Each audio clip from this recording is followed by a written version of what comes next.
할렐루야. 살아계신 우리 하나님의 은혜와 또 그 풍성함이 우리 가운데 충만할 줄 믿습니다. 우리 성경 통독 다 우리 교회 하고 있지 않습니까? 우리 어제부터 역대상을 이제 들어갔을 겁니다. 원래 역대상과 역대하는 한 권의 책이었어요. 근데 이 한 권의 책 역대기서가요, 원래 히브리어 명칭은 디브레 하야밈이라는 제목이에요. 이 뜻이 뭐냐 하면 그 당시의 사건들, 이런 뜻이에요. 그 당시의 사건들. 자, 그 당시의 사건이라면 무엇을 말하는 것일까요? 이 역대기가 기록된 시기가 있습니다. 이 시기가 언제냐면 바로 70년의 바벨론의 포로 생활이 끝나고 이스라엘 백성이 다시 예루살렘으로 돌아왔을 때예요. 이때 이 역대서가 이제 쓰여지기 시작합니다. 자, 우리가 잘 알듯이 하나님의 성인 예루살렘에 다시 돌아왔지만 그 땅이 어땠습니까? 황폐하고 아무것도 없었단 말이에요. 지난주에 말씀을 우리가 잠깐 나눴지만 여호와 하나님께서 이스라엘과 유다 백성에게 추를 내리셨다 그랬죠. 다림줄이라 그러죠. 그래서 성벽이 기울어져 있으면 계속 싸우면 어떻게 된다고요? 더 무너짐이 크니까 하나님이 추를 보시고 기준이 너무 무너져 있기 때문에 하나님께서 허무신다 그랬어요. 그래서 다 허무셨어요. 그리고서 오랜 시간이 흐르고 나서 이제 하나님께서 여태껏 보호하시고 또 지켜주셨던 그 백성들을 다시금 예루살렘으로 인도하셔서 그곳에서 이제는 다시금 하나님의 성전, 다시는 하나님의 나라를 세우고자 하시는 거예요. 자, 이 상황 가운데 하나님께서 역대서라는 말씀을 주시는 겁니다. 너희가 기억하라고. 무엇을 기억하라고요? 이제는 똑같은 실수하지 말고 하나님께서 어떻게 이스라엘 백성을 택하시고 어떻게 인도하시고 어떻게 은혜를 주셨는지를 기억하라는 거예요. 그래서 이제는 그 은혜 가운데 온전한 하나님의 나라를 세우라고 말씀하시는 것입니다. 디브레 하야밈, 그 당시의 사건들, 하나님께서 은혜를 베푸실 때 정말 이스라엘 백성이 그 은혜 가운데 거했을 때 그 사건들을 기억하라, 이것이죠. 그래서 역대상의 전반부는요, 아담부터 시작되는 족보에 관한 이야기가 쭉 나옵니다. 족보들. 이건 뭘 말하냐면 수많은 지파와 종족과 나라가 많이 아담으로부터 나왔죠. 그렇지만 하나님의 은혜와 섭리 가운데 주님은 이스라엘 백성을 택하시고 당신의 백성으로 삼아 주셨습니다. 이 사건들을 보고 은혜를 깨달으라는 거예요. 자, 그런데 여러분, 우리들은요, 이걸 통해 더 큰 은혜를 받을 수 있습니다. 원래대로 따지자면 저와 여러분은 다 뭐죠? 이방인이잖아요. 우린 이스라엘 백성에 속한 사람이 아니잖아요. 자, 버림받아야 할 이방입니다, 우리는. 그러나 예수 그리스도의 은혜가 우리를 선택하여 주시고 그 사랑이 우리를 감싸 주심으로 아브라함의 자손이 아닌 하나님의 자녀로 우리를 불러주셨습니다. 할렐루야. 얼마나 큰 축복입니까? 유대인들은 아직도 아브라함의 후손임을 자랑합니다. 그러나 우리들은 예수 그리스도로 말미암아 하나님의 자녀된 것을 송축하고 자랑합니다. 그러니까 우리가요, 진짜 우리가 받은 은혜는 비교할 수가 없어요. 그들과 정말 우리는 복된 사람들입니다. 자, 하나님의 은혜 가운데 세워진 이스라엘은 하나님께서 선택하신 다윗이라는 귀한 왕을 만나게 됩니다. 이때가 이스라엘의 가장 전성기였습니다. 하나님의 은혜가 그 땅 가운데 가장 충만할 때 이스라엘의 모든 대적들이 다윗의 발 앞에 무릎을 꿇었습니다. 그때는. 그리고 또 어땠습니까? 성경을 보니까 두로 왕 히람이 사신들을 보내고 백향목을 보내고 목수들을 보내서 다윗 성을 건축해 줍니다. 야, 그 당시에 그 나라가 얼마나 존귀함이 열방에 퍼졌냐 하면요, 이럴 정도예요. 다른 나라에 와서 다른 나라 사람 왕이 사람을 보내서 왕궁을 세워줄 정도였어요. 그러니 이때를 다시금 기억해야죠. 무엇 때문에 하나님께서 그들에게 이렇게 복을 주셨나? 과연 어떤 일로 말미암아 이스라엘이 하나님의 마음을 그렇게 기쁘시게 했는가? 기억하고 깨닫고 다시 행해서 그렇게 나아가야 그들 가운데 다시금 소망이 일어날 것 아닙니까? 그래서 역대상 말씀 중에서 절반 이상은요, 다윗의 이야기로 가득 채워집니다. 그리고 특별히 그 중에서 여호와의 법 법궤를 운반하는 장면은요, 법궤를 모시는 장면은 가장 웅장하고 가장 아름답게 묘사가 되어 있어요. 자, 우리 역대상 15장 3절부터 10절까지 좀 찾아서 읽어볼까요? 역대상 15장 3절에서 10절까지. 같이 읽겠습니다. 시작.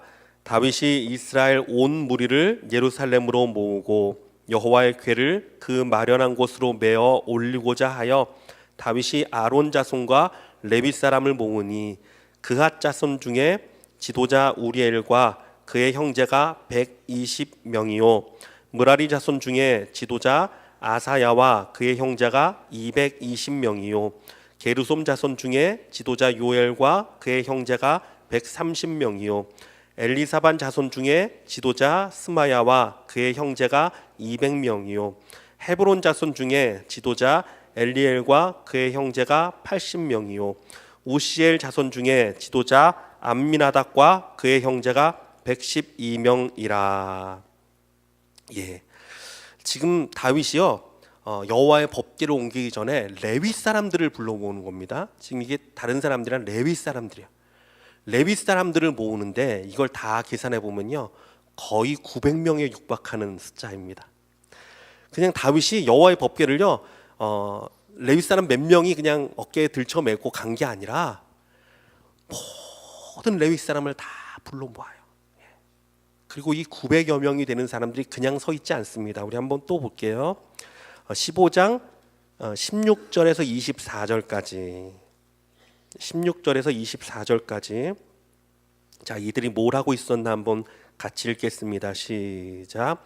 다윗이 레위 사람의 어른들에게 명령하여 그의 형제들을 노래하는 자들로 세우고 비파와 수금과 제금 등의 악기를 울려서 즐거운 소리를 크게 내라 하매 레위 사람이 요엘의 아들 헤망과 그의 형제 중 베레야의 아들 아삽과 그의 형제 므라리 자손 중에 구사야의 아들 에단을 세우고 그 다음으로 그들의 형제 스가랴와 벤과 야시엘과 스미라못과 여히엘과 운니와 엘리압과 브나야와 마아세야와 마띠디와 엘리블레후와 믹네야와 문지기 오벳에돔과 여히엘을 세우니 노래하는 자 헤만과 아삽과 에다는 노재금을 크게 치는 자요 스가랴와 아시엘과 스미라못과 여히엘과 운니와 엘리압과 마아세야와 브나야는 비파를 타서 알라못에 맞추는 자요 마띠디아와 엘리블레후와 믹네야와 오베데돔과 여히엘과 아사시아는 수금을 타서 8째 음에 맞추어 인도하는 자요 레위 사람의 지도자 그나냐는 노래에 익숙함으로 노래를 인도하는 자요 베레가와 엘가나는 궤 앞에서 문을 지키는 자요 제사장 스바냐와 요사박과 느다넬과 아미세와 스가랴와 브나야와 엘리에셀은 하나님의 궤 앞에서 나팔을 부는 자요 오벳 에돔은 여시아는 궤 앞에서 문을 지키는 자이더라. 아멘. 이 거의 900여 명이나 되는 수많은 레위인들이요 큰 소리로 하나님을 찬양을 합니다. 그리고 거기 있던 많은 사람들이 악기를 들고 하나님을 송축하는 거예요. 여러분 이 장면 한번 머릿속에 오늘 두 장면을 좀 머릿속에 좀 이렇게 넣고 가시면 좋을 것 같아요. 이 장면을 먼저 한번 생각해 보세요. 다윗이 여호와의 법궤를 옮기는데 그냥 옮기려고 하지 않았습니다. 왜? 정말 영광과 찬양을 받기에 합당하신 우리 하나님이란 말이에요. 그러니까 정성을 다하는 거예요. 최선을 다하는 거예요. 모든 것을 다 동원합니다. 그래서 레위인들이 다 모여서 찬양을 하고요. 아마 다윗과 함께 했던 신하들과 또 뭇 사람들을 하면 수천 명이 모였을 거예요. 모든 사람이 그 법궤를 따라가고 다윗은요 베옷을 입고 그리고 그 앞에서 춤을 추며 하나님을 높이며 경배하며 나아갑니다. 왜? 찬양과 영광과 존귀를 받으시기 합당하신 분 하나님 영광 받으세요. 주의 영광의 임재를 나타내는 그 법궤가 오는데 내가 그냥 맞이할 수 없습니다. 정성을 다하고 온 마음을 다해 하나님을 찬양하며 여호와 하나님을 맞아들이는 것입니다. 이게 얼마나 하나님 보시기에 기뻤겠습니까? 다윗은요, 하나님을 그렇게 존귀하게 대했어요. 하나님이 아마 다윗만 보면 기뻤을 거예요. 그래, 너가 나를 참 높이기 원하는구나. 너가 나를 존귀하게 여기는구나. 너가 나를 정말 존귀하게 높이 올리고 찬양하는구나. 하나님이 마음이 기쁘셨을 거예요. 이때가 이스라엘 백성 가운데 가장 은혜가 임할 때였습니다. 가장 축복이 임할 때였습니다. 사랑하는 성도 여러분, 저와 여러분도 하나님을 찬양하는 자가 되시길 주님의 이름으로 축원합니다. 전심을 다해 하나님을 높이고요, 전심을 다해 하나님을 예배하는 자가 되기 원합니다.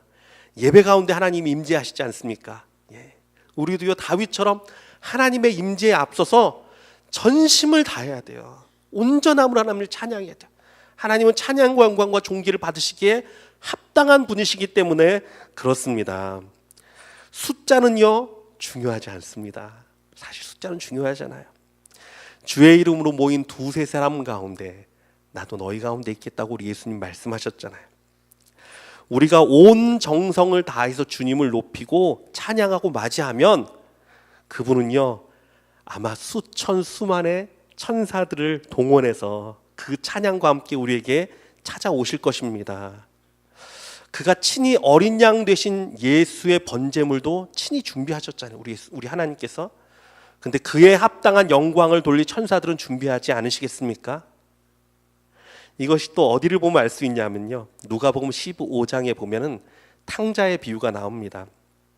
여러분, 이 탕자의 비유는요, 우리 예수님이 하늘에서 우리 하나님을 가장 가까이에서 계속 보신 분 아닙니까? 같이 계셨던 분이시잖아요. 그러니까 하나님에 대해서 너무나 잘 아는, 제일 잘 아는 분이십니다. 그 예수님이 우리에게, 야, 하나님은 이러한 마음으로 너희를 사랑하신다, 이걸 알려준 비유가 탕자의 비유예요. 그걸 깨닫게 해주는 비유예요. 자, 우리가 잘 알지만 한 번 더 얘기하겠습니다. 탕자는 죄인입니다. 아무것도 내세울 게 없습니다. 아무것도 잘난 게 없습니다. 죄진 자예요. 근데 그가 아버지 앞에 오니까 우리 하나님을 가리키죠. 우리 하나님 아버지가 어떻게 합니까? 막 달려와서 그를 안아주고 가장 좋은 옷을 입혀라, 가장 좋은 신을 신기고 손에 가락지를 끼웁니다. 그리고 그 다음에 보니까 큰아들이 이럴 때 어떤 소리 들냐면요, 풍악과 춤추는 소리가 들렸다 그랬어요. 풍악과 춤추는 소리. 여러분, 이 장면을 한 번 더 머릿속에 한번 그려보세요. 우리 하나님은요, 우리를 위해 풍악을 준비하시는 분이십니다. 할렐루야. 정말 천군 천사의 찬양을 준비하시는 분이에요. 우리 하나님은요, 춤추는 소리가 났다 그랬잖아요. 우리가 다가갔을 때, 날 맞이하실 때 기뻐서 춤추시는 분이십니다. 정말 춤추시는 분이에요. 나 혼자 가도, 못난 내가 나아가도, 정말 하나님 앞에 죄만 지은 내가 주님께 나아가도요, 우리 하나님은요, 달려와서 안아주시고 춤추시고 기뻐하십니다. 그래서 우리 찬양에도 이런 찬양이 있죠.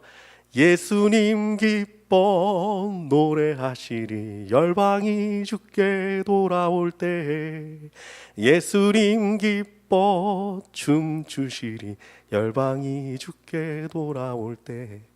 여러분, 근데 열방이라 해서 다른 사람 생각하지 마세요. 내가, 탕자 같은 내가 언제나 주님 품에 달려나가면 우리 주님 기뻐서 춤추시고 노래하시는 분이십니다. 여호와의 법궤가, 이 두 장면이 참 아름다워요. 근데 참 여호와의 법궤가 이제 그 다윗성에 들어갔습니다. 그리고 나서 다윗이 또다시 하나님께 감사의 찬양을 올려드립니다. 그게 바로 오늘 본문에 나오는 역대상 16장 7절부터 나오는 이야기입니다. 우리 잠깐 말씀 보겠습니다. 7절은 이렇게 말합니다. 그날에 다윗이 아삽과 그의 형제를 세워 먼저 여호와께 감사하게 하여 이르기를. 그렇죠? 또 감사합니다. 그리고서 우리 다시 한번 읽을게요. 8절부터 15절까지 있는데 여기에 명령형 동사들이 나옵니다. 이것 좀 주의해서 읽어보세요. 감사하라, 알지어다. 이 부분을 주의해서 한 번만 더 같이 읽겠습니다. 우리 8절부터 시작. 너희는 여호와께 감사하며 그의 이름을 불러 아뢰며 그가 행하신 일을 만민 중에 알릴지어다. 그에게 노래하며 그를 찬양하고 그의 모든 기사를 전할지어다. 그의 성소를 자랑하라. 여호와를 구하는 자마다 마음이 즐거울지로다. 여호와와 그의 능력을 구할지어다. 항상 그의 얼굴을 찾을지어다. 그의 종 이스라엘의 후손 곧 택하신 야곱의 자손 너희는 그의 행하신 기사와 그의 이적과 그의 입의 법도를 기억할지어다. 그는 여호와 우리 하나님이시라. 그의 법도가 온 땅에 있도다. 너희는 그의 언약 곧 천대에 명령하신 말씀을 영원히 기억할지어다. 아멘. 자, 이제는 제가 여기 나와 있는 말씀의 그 동사들만 한번 쭉 모아서 그것들을 제가 여러분에게 선포할 때 여러분 그 화답해서 아멘으로 하시면 좋겠어요. 여러분 하실 수 있겠죠? 하실 수 있겠죠? 예. 예. 이 구약 시대 때 사실 찬양은 이랬습니다. 예. 찬양을 하면요 회중이 화답을 합니다. 이렇게 오고 가는 그런 거였어요. 자, 시작하겠습니다. 여호와께 감사하며 그 행하신 일을 만민 중에 알릴지어다. 그를 찬양하고 전할지어다. 그의 성호를 자랑하라. 예. 여호와를 구하는 자마다 마음이 즐거울지로다. 여호와와 그의 능력을 구할지어다. 항상 그의 얼굴을 찾을지어다. 그의 이적과 그의 법도를 기억할지어다. 너희는 그의 언약 곧 천대에 명령하신 말씀을 영원히 기억할지어다. 사랑하는 성도 여러분, 정말 그렇습니다. 이 다윗의 찬양은요 물론 하나님께 영광을 올리기 위한 찬양이기도 하지만 우리를요 다시금 하나님의 그 영광 가운데 초청하는 찬양이에요. 너희는 여호와 하나님을 찬양해라. 그를 구하는 자마다 마음이 즐거워질 것이다. 그를 전심으로 찾아라. 그를 송축하라. 그를 높여라. 여러분, 이 말씀대로 우리가 다시금 하나님을 찬양하는 자로 나가기를 주님의 이름으로 축원합니다. 여러분, 하나님은요 찬양과 영광과 존귀를 받으시기 합당한 분이에요. 두 가지 장면을 그려드렸습니다. 여러분, 첫 번째로는 다윗이 어떻게 하나님을 찬양하고자 했는지, 어떻게 영광을 올리고자 했는지, 두 번째 장면은 우리 하나님이 우리를 맞으러 나올 때 얼마나 기뻐하시고 얼마나 그 많은 천군 천사의 찬양 가운데 나와 우리를 맞으시고 춤추시는 분이신지, 이 두 장면이 너무 아름답지 않습니까? 여러분, 저와 여러분 이렇게 하나님을 경배하고 찬양하면 우리 가운데 예수 그리스도의 은혜가 충만할 것입니다. 다시금 하나님의 은혜가 우리 삶을 주관하고 하나님의 그 축복의 때가 우리 삶 가운데 펼쳐질 것입니다. 이러한 저와 여러분 되시길 주님의 이름으로 축원합니다.